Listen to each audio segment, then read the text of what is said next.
आमचे कडवट पण सत्याचे साथी। राजकारणाची नाटक इथे उघडून ठेवतो, सन्मान महाराष्ट्र नावाने घडामोडी लिहितो। मी अभिजित आपटे, राष्ट्रवादी काँग्रेस प्रदेश उपाध्यक्ष उद्योग विभाग। महाराष्ट्रामध्ये सध्या एका संभाषणाची चर्चा आहे, नव्हे सोशल मीडियाच्या माध्यमातून ट्रायल सुरू आहे। कोणीतरी ते करतंय किंवा लोक जास्तीत जास्त व्ह्यूअर्स मिळवण्यासाठी, लाईक शेअर आणि सबस्क्रायबर मिळवण्यासाठी, स्वतःचा चॅनल ग्रो करण्यासाठी अशा संधीचा फायदा करून घेत आहेत की काय समजत नाही आहे। पण हे जे प्रकार आहेत ते थांबले पाहिजेत, कारण महाराष्ट्राचे लाडके उपमुख्यमंत्री अजितदादा पवार हे अत्यंत कार्यशील, कृतिशील आहेत। राष्ट्रवादी काँग्रेस पक्षाची जी विचारधारा आहे, शिवशाहू फुले आंबेडकरवादी विचारधारा आहे, त्यामुळे कुठल्याही प्रकारचे भेदाभेद या पक्षात नाहीत। प्रचंड राष्ट्रवाद आहे। राज्याची सुरक्षा, राज्याचं हित आणि राज्याची प्रतिमा कशी चांगली राहील यासाठी सतत प्रयत्न असतात। दादांचा स्वभाव हा अत्यंत परखड आहे, पण मनाने ते अत्यंत मिश्किल स्वभावाचे आहेत। बोलण्यामध्ये जो परखडपणा आहे त्या पद्धतीने ते बोलत असतात। ती एक भाषाशैली आहे, ग्रामीण भाषाशैली असं म्हटलं तरी हरकत नाही।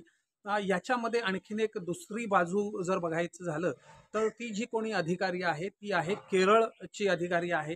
कदाचित त्यांना ती भाषा समजली नसेल, त्यामुळे भाषेच्या अभावामुळे, कारण केरळ हे राज्य असं आहे की जे भाषा मानत नाही, भारतीय एकसंधपणा मानत नाही, भारतीय भाषांमध्ये हिंदी किंवा कोणतीही इतर त्यांच्या राज्याव्यतिरिक्त इतर कोणतीही भाषा मानत नाहीत, त्यामुळे त्यांच्याकडे इंग्रजीचा पगडा जास्त आहे आणि त्यामुळे की कदाचित त्यांना मराठी समजण्यामध्ये तो प्रॉब्लेम झालेला असावा, ही एक शक्यता नाकारता येत नाही। किंवा काही वेळेला नवनवीन अधिकाऱ्यांना त्या ठिकाणी अशा प्रकारे राजकीय पदावर बसलेल्या किंवा संविधानिक पदावर बसलेले आमदार, खासदार, मंत्री, अगदी नगरसेवक पासून ते पंतप्रधानापर्यंत अशा पदांवर बसलेल्या व्यक्तींशी पंगा घेतला की देशभर प्रसिद्धी मिळते, हे माहिती झालेलं असल्यामुळे पण सुद्धा ही अशी गोष्ट घडू शकते, सांगता येत नाही।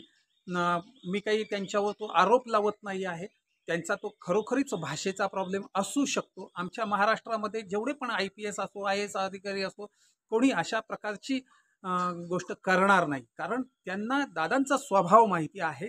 कारण दादा हे रोखठोक बोलणारे आहेत। आणि दुसरी गोष्ट, त्यांनी जो तो आदेश दिलेला आहे तो आदेश देण्यामध्ये वावगं काय आहे, ते लोकप्रतिनिधी आहेत आणि त्या ठिकाणी आपण जर पाहिलं तर लोकशाहीमध्ये लोकांचं राज्य आहे, सरकार म्हणजे लोक आणि लोकांचे प्रतिनिधी म्हणून त्या ठिकाणी ते बसलेले असल्यामुळे त्यांना तो आदेश देण्याचा सुद्धा अधिकार आहे। या अनुषंगाने जर आपण पाहिलं तर नक्कीच दादा किंवा त्या पदावर बसलेले उपमुख्यमंत्री हे आदेश देत आहेत, त्यावेळेला त्यामागे काहीतरी दूरदृष्टी आहे, त्यांना स्थानिक राजकारणाची समज आहे, स्थानिक लोकांच्या मेंटॅलिटीची समज आहे, असा त्याचा अर्थ होतो। त्यामुळे कृपया राष्ट्रवादी काँग्रेस पक्ष हा अतिशय चांगला आणि भविष्यामध्ये संपूर्ण राज्याची कमान हाती घेणारा पक्ष आहे।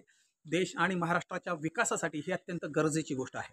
त्यामुळे कोणीही कृपया आम्ही आवाहन करतो की सोशल मीडियावर व्ह्यूज मिळवण्यासाठी, त्या ठिकाणी आपला चॅनल ग्रो करण्यासाठी अशा प्रकारचे व्हिडिओ बनवू नका आणि संविधानिक पदावर बसलेल्या व्यक्तींचा अशा प्रकारे अपमान जर आपण चालू ठेवला तर नक्कीच महाराष्ट्र सरकार सुद्धा यावर गंभीरपणे दखल घेईल आणि अशा प्रकारे चुकीच्या गोष्टी पसरवण्यापासून लोकांना रोखण्यासाठी, अशा प्रवृत्तींना रोखण्यासाठी नक्कीच कायदेशीर कारवाईचा सुद्धा त्या ठिकाणी विचार केला जाईल असं मला वाटतं।